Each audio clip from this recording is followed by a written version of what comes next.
Welcome to Legacy Cast, your source for hearing from top influencers, industry experts, and successful business owners who are telling their unique story about life, values, goals, business strategies, and the various causes they are so passionate about. Future generations will come to be impacted by what is happening today, whether positive or negative, and our mission is to focus on what is going to affect change for the better. Hosted each weekday by James Snow, a former U.S. Army combat medic, now founder and principal advisor of James Advisors Group, a full-service financial planning firm in North Texas. This is Legacy Cast.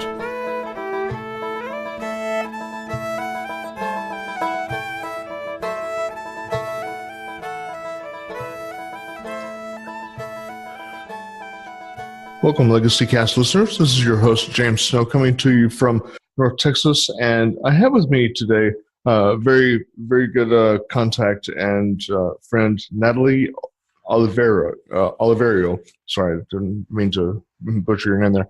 But with Natalie, she is someone that a lot of veterans here throughout the U.S. need to be in contact with, because she is such a resource for you guys that are going through transition and so forth. So without I'll let Natalie kind of go into that. I'd like to welcome you to the program. Thanks so much, James. Thanks for having me. I'm happy to be here with you this morning. So Natalie, you can maybe give a little quick lowdown as far as what your organization does for vets. Absolutely. So I am the founder of Military Talent Partners. We offer free mentorship and coaching to transitioning service members, veterans, military spouses, and Gold Star family members. And then we partner with businesses all over the U.S., small, medium, and large size companies who want to actually go and hire military service members, veterans, and spouses. Yeah, and that's really important for the people that are transitioning, from service onto, coming back to the world and coming back into, trying to get into the workplace, because, a lot of times, those resources are not necessarily, right in front of you. You don't know where to look for. And so, you fill in a nice niche, for the guys that are coming back. Yeah, absolutely. We help employers really stay true to their promise to hire more military talent by empowering their recruitment strategy, by helping them actually get in touch with the absolute right talent. Because not every person or every veteran or every spouse is right for every opportunity. So making that identification and connection is such a big piece of the puzzle. It is. And, unfortunately, so many in the civilian population don't understand, the things that the service members go through and how all that translates into, the military to the civilian world experience and how to translate those skills over. And so, it's good that there's someone there that can kind of help, thread the needle, so to speak. Absolutely. So when you're thinking about legacy, though, Natalie, what comes to mind on a personal level with what you're doing, and how that plays into your thoughts on legacy? The biggest thing that keeps is feeling that self-satisfaction and that happiness from empowering the potential of others, specifically others being our military and veteran community, having the ability to uplift them, to instill confidence, and to empower them to utilize their full potential and to help connect them to opportunities that can change their life is a really powerful thing. So to be a part of somebody's story or their journey or their transition is an honor. And that's definitely how I want to be remembered and the legacy that I want to leave behind. It's huge, because you're touching on several things that we'll talk a little bit more about in detail as we go through the program. But that whole transition thing is such a big hurdle for a lot of vets. It's coming back coming back to the civilian world, for myself, it was difficult because I didn't have that camaraderie that I was used to. I didn't have the friendships and so forth that I had in the military, and so coming back to the civilian world, it was just different.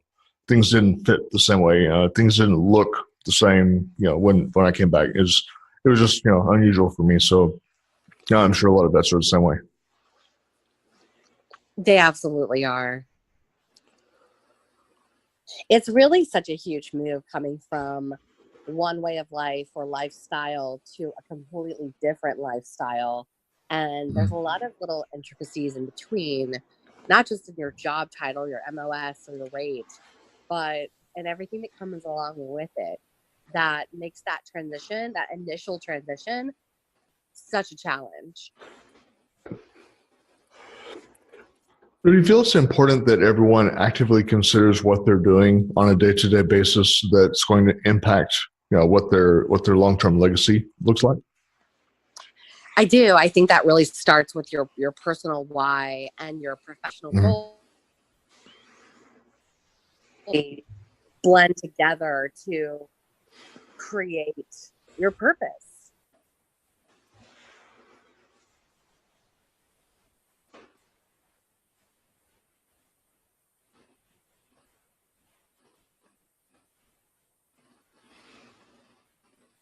I think you cut out there. Oh, I'm sorry. Can you still hear me? I can now. Yes. Oh, okay, great. I was saying that I think that's all a part of your why and your professional goals and your purpose. Those all culminate to really become your legacy. So doing that forward thinking before you transition, or even in your career and throughout it, to make sure that your purpose is aligned with what you're doing is aligned with your purpose. I think that will help protect your legacy and keep it to what you want to make sure you leave behind. And I like that you mentioned, the doing it, as you're going along. So many people, I know, when I was serving, I wasn't thinking about, what my legacy was when I was in the military, but people really need to actively think about that. What are they going to do after, and how's that going to play in, and what are they doing, along the way, and to make sure that that end game is still being strategized for, while doing the military career, and then when they leave that, then it makes the transition a little bit easier.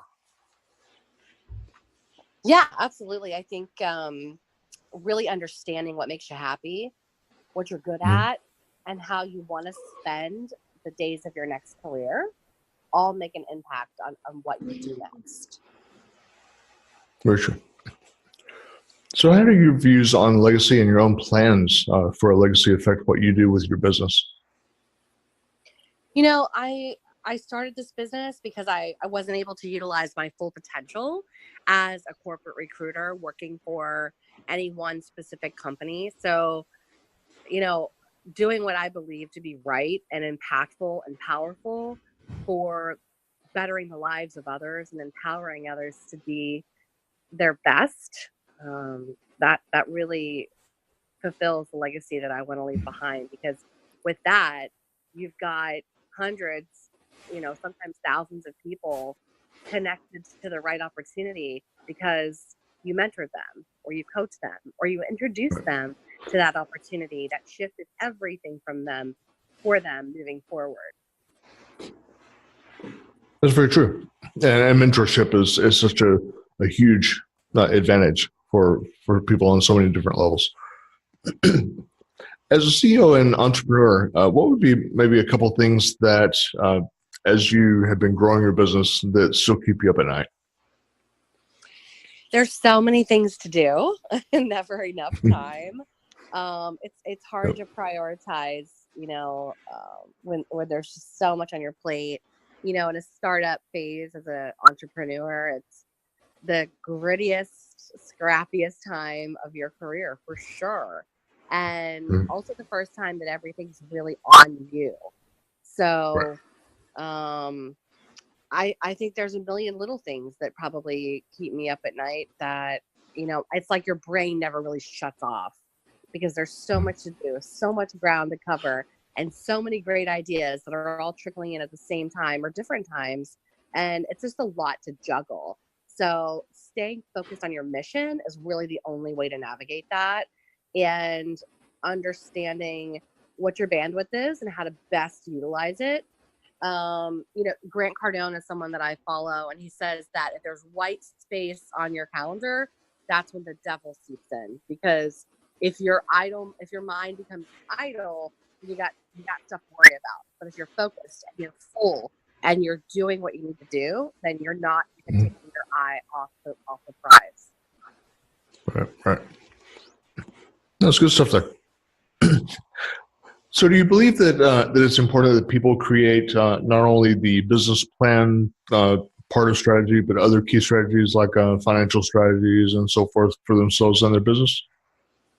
Oh, absolutely. And I mean, that's a critical factor. You have to be able to understand how you're going to make money, not just what problem does your business solve, but how are you going to get paid for it? What kind of payment makes sense? And what's your value proposition and the cost model, and how do those two intersect? So absolutely, the financial piece is a critical part of it. Yeah, I see so many people, not necessarily the financial piece, but, just the business plan in general. It's, trying to go in and, it seems like a lot of veterans are doing this, is, kind of go willy-nilly style and, start the business without having that, and then sort of catch up later. I'm sorry, I think I missed the last part of what you said. Oh, I was just saying it seems like a lot of veteran entrepreneurs and maybe even civilian ones just think that they can go willy-nilly and start a business without all of that planning ahead of time.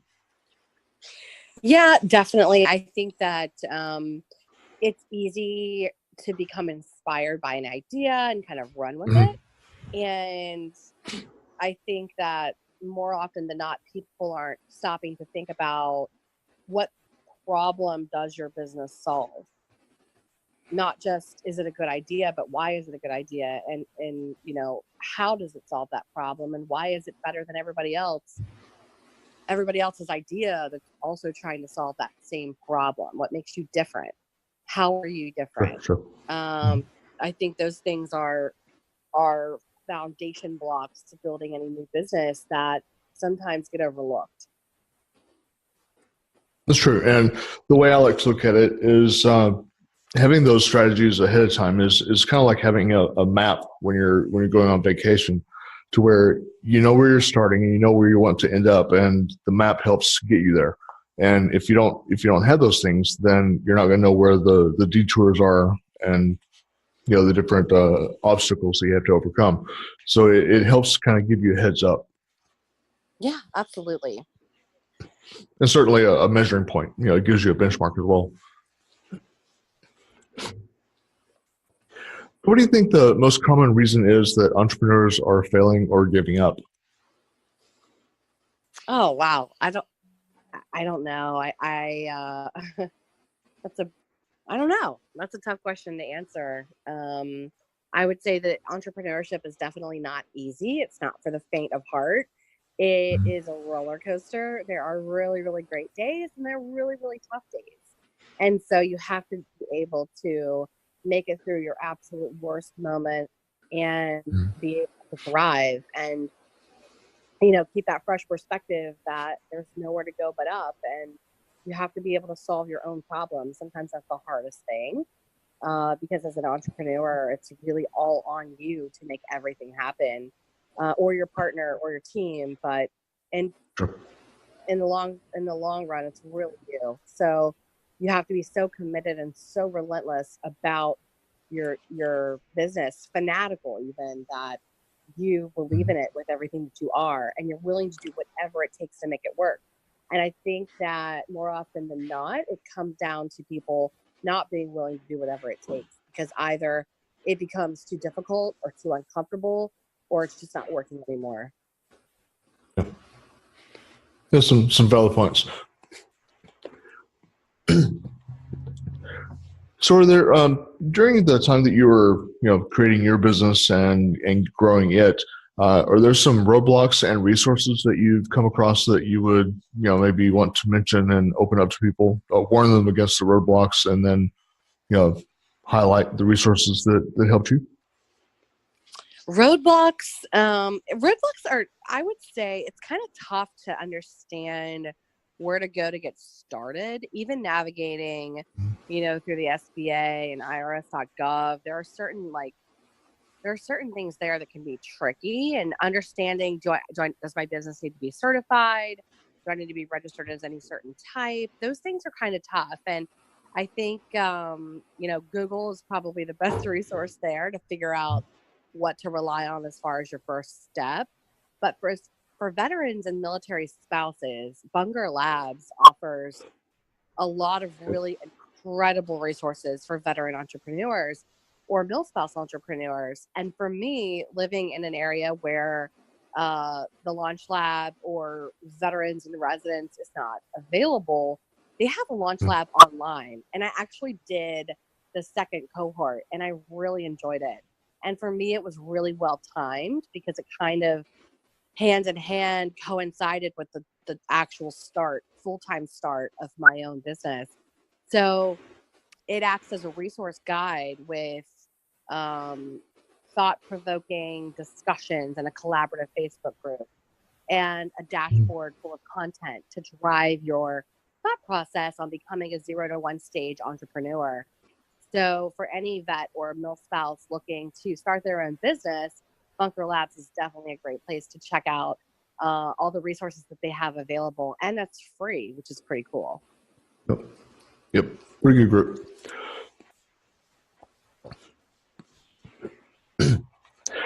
So, as far as personal values and belief systems, how do those play into your business, and how would you advise someone else to either incorporate them into their business or avoid that? I think, excuse me, I think that you have to stay true to what you believe, and your business has to be built upon that. Otherwise, you're going to be trying to fit into a model that doesn't fit you and trying to serve a customer without anything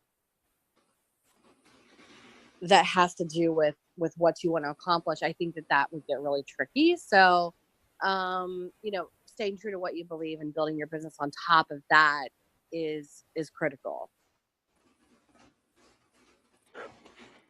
It is. And the way I kind of look at it is you really shouldn't, when you're on the clock, off the clock, there shouldn't be a difference, between, what you get one time or the other time. So, the things that are important to you on a deep level, even, spiritual, emotional, intellectual, all those things should be injected into the business. And that creates, the uniqueness of the business. That's right.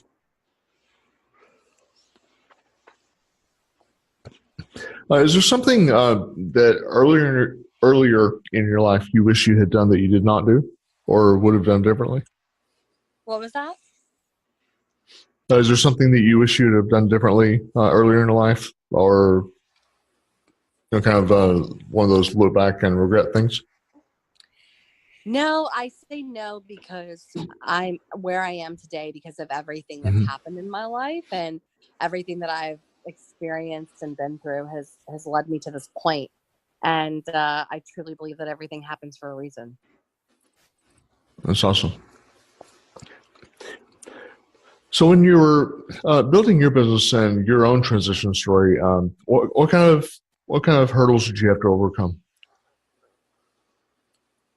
And building my business, I think that I don't know if it's a hurdle, but I think that what's made my young business as successful as it is having real world experience for a decade prior to starting it, and having been a veteran myself, as well as really getting such a good reputation in the space and credibility in the market.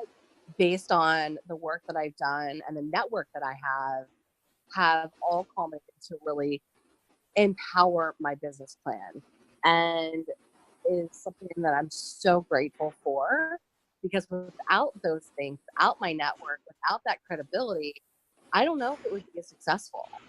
And I know a lot of other people have attempted to do this in the recruitment space and have failed and have not been successful. And that's really scary. But I think being in it for the right reason, which is the empowerment of others and believing in other people, is what makes all the difference. And not just saying it, but having other people say it about you is what makes it so real. And so, as far as your transition from the military, what was that? What was that like? Can you kind of walk us through that? It was really rough. I thought I had everything figured out. I was going to go to WVU, get my degree, and work in journalism forever. And I got to WVU, and they told me that I needed to pick something else because I had already been a journalist and they had nothing to teach me. So really, I started over from scratch into human resources. And so I also just felt like a stranger amongst people in my own hometown, because I had left for 4 years to serve while everybody else was kind of doing their own thing. So I came back, and it's like there was this big gap, and we didn't have the same things in common anymore, or people didn't really know what to talk about with me. And as far as my classmates, I was so much older than them, but not old enough to be like a non-traditional student. They're just old enough to be awkward, right? So it was really tough, and I had a lot of struggle with that. And even after I graduated and started working in human resources, everyone above me was so much younger and so much less experienced at life, and I had a really hard time with that. It didn't make sense to me, and I felt like, I felt like I had been held back a few grades in school, and that maybe my military service didn't really count for anything, and I was just kind of level set to a few years back in progress. So was all that kind of obvious how to overcome that, or did you stumble upon the answers to those? No, I think it took me several years to really overcome it, and to stop feeling that way, and to understand that what I had done did count for something, and it was a huge piece of what had made me who I am, and how to be okay with that. So, more and more resources became available. Mentorship was a new thing that I hadn't even really considered before. And it really definitely made a lifelong impact. Now, with your business and building it and getting it off the ground, how did you get started with that? And then maybe talk us through that process. Oh my gosh, I don't even know how to describe it to you. I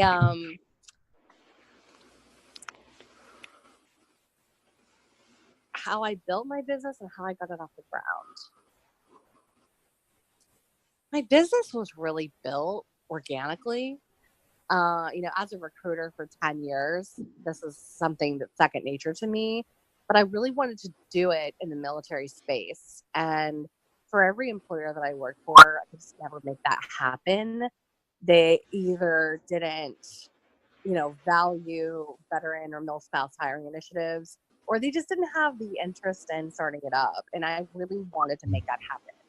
So I leveraged my relationships and network and made that happen. And I started with one client.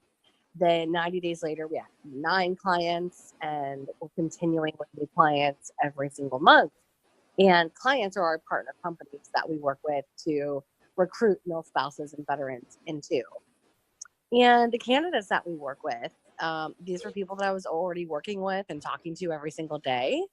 And, our network grows every single day too. Still, thank God, because our network, it means so much to us. So really, it was a very organic thing. I also had realized really quickly with our first client, if I was going to be serious about this business, I wasn't going to be able to do it part-time. I was going to have to jump in feet first into the deep end and just make it happen. So I left my salary job behind and opened up shop full-time as an entrepreneur and just made it work. Well, yeah, it's pretty bold, taking the big leap, just jumping in and starting it like that. Yeah, for sure. So, was there a particular moment in time that you can look back to that you would say was the compelling turning point that made you decide to do what you're doing now? Sort of an aha moment? I think it was just a culmination of disappointment, not being able to achieve or accomplish things that were really important to me time and time again. And I always felt like I was in the wrong spot. Like what I was doing wasn't the absolute right fit, and I wasn't truly fulfilled. And all of these things told me that it was time to do it on my own. Yeah, and you're looking for that indicator too, so that's important. Is there a profession other than what you're doing that you maybe would want to dabble in? I don't think so. This is where I'm meant to be. Good answer. So as far as we'll talk about some personal qualities here. What is your greatest character strength? My positive mindset. Oh, I love it. Can you tell me a little bit about that?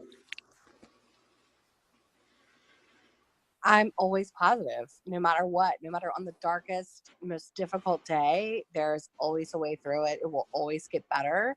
And really, there is nothing that can truly get me down. That's very good. Very, very good outlook. On the flip side of that, what would you say would be your greatest weakness then? My greatest weakness, I take too much on. So I'm in the practice of learning to gracefully say no to things that don't support the life that I'm trying to create. Because I think and I want to believe that I can do anything and everything, and sometimes that gets in the way. Yeah, I suffer from the shiny object syndrome. Those little squirrels. As I'm doing my business, other things will distract me. So, Sure.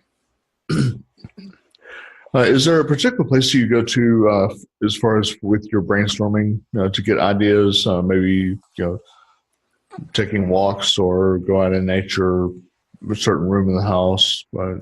Is there something like that? No, not really. I think my brain's always going and always thinking of new things, and it doesn't really wait for the right opportunity.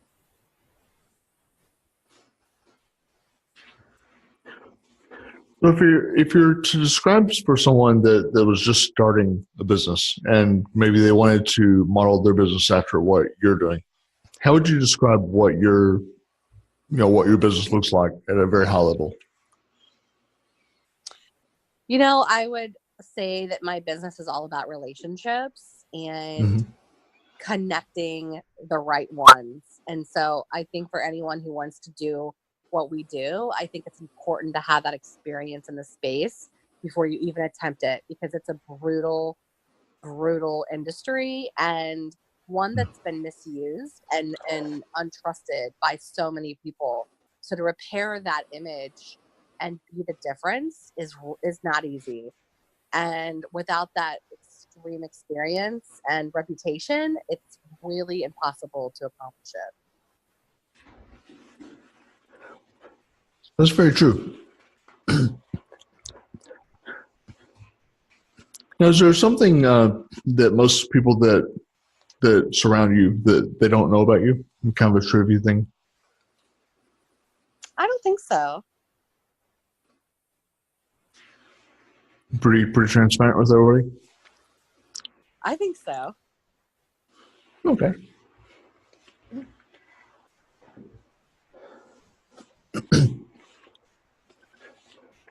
So if you can tell me a little bit about how you would want to contact people or have people contact you, reaching out and so forth. What are the best methods to reach out and touch base with you and be able to take advantage of the services that you offer? Sure. Anyone can reach out to us anytime at militarytalentpartners.com.